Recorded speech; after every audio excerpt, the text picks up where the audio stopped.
Fox News is continuing the proud tradition of pounding the war drums. They did this for the war in Iraq. They did this for the war in Afghanistan. They did this for every intervention you can imagine, at least under Republican presidents.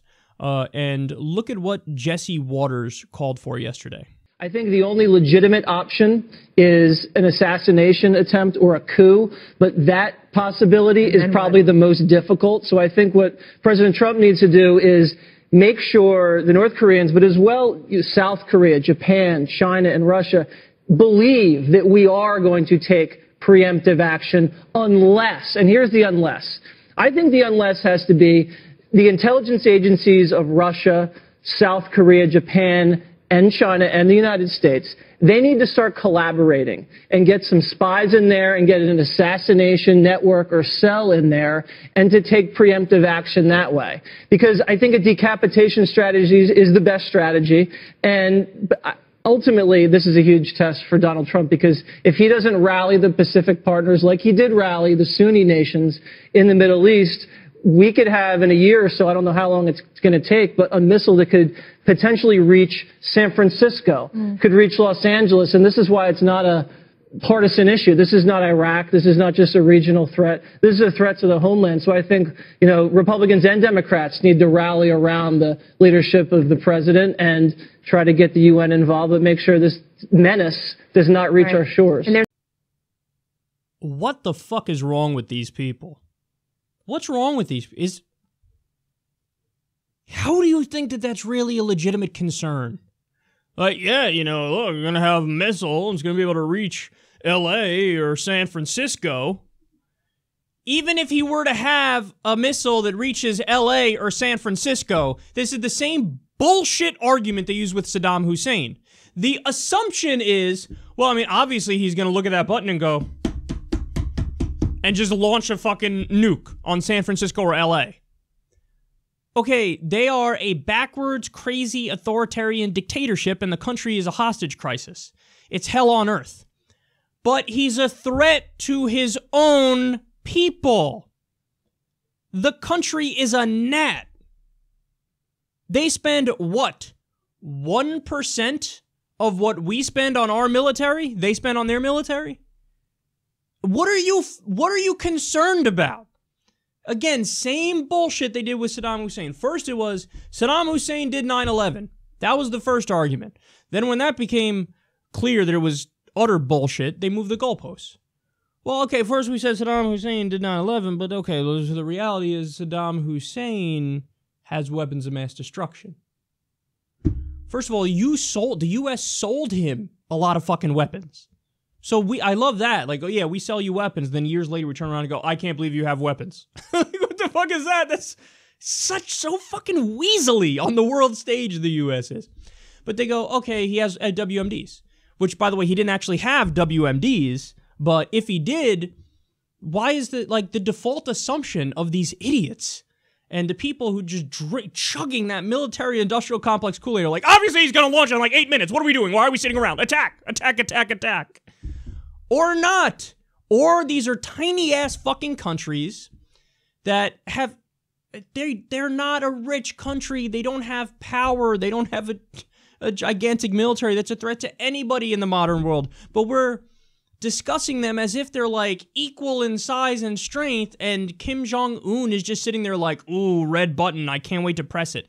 They did a intercontinental ballistic missile test, and we're shitting our pants. Yeah, you know, maybe the reason they did that is a deterrent.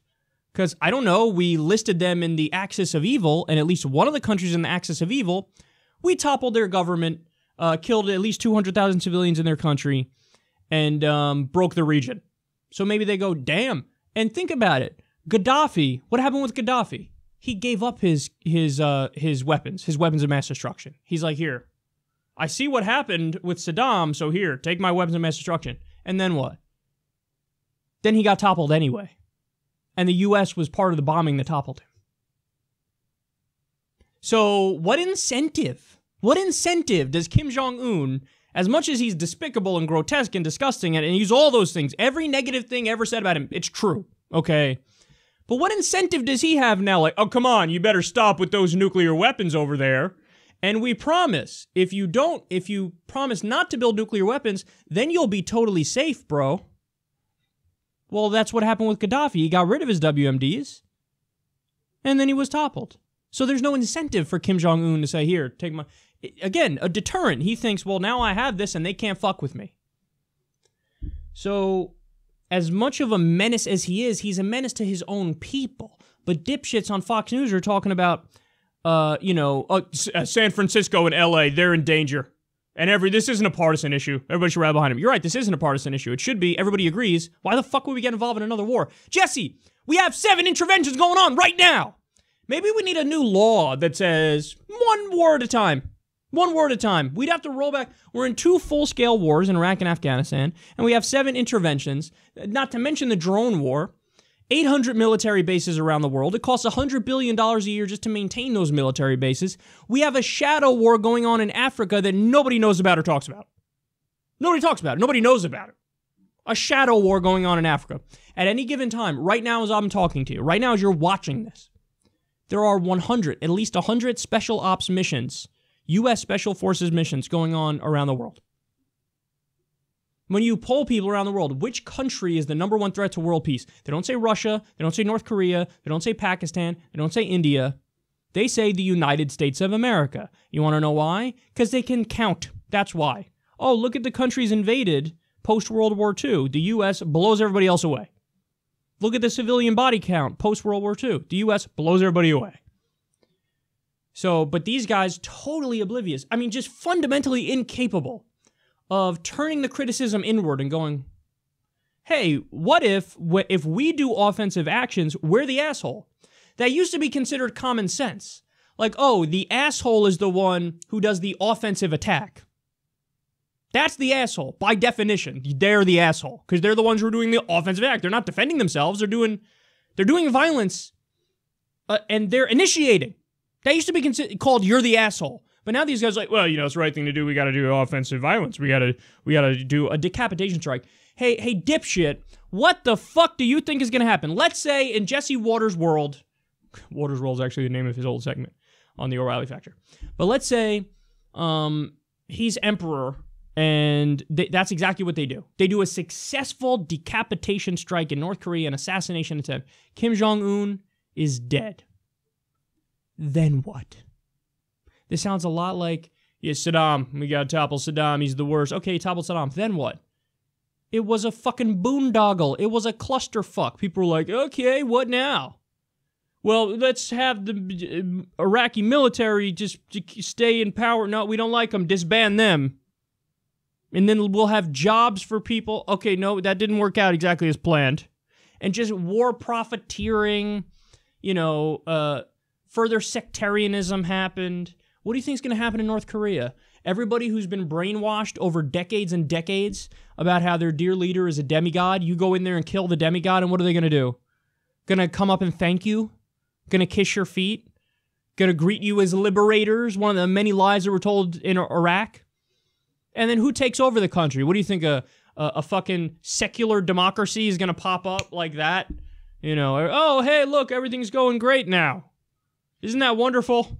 And here's why I've left out the most devastating point. Trump does nothing but watch cable news all day. That's what he does. There are reports he watches at least 6 hours of cable news every day. And this is the shit that they're talking about on cable news. This is what they're talking about. And Fox News is his favorite.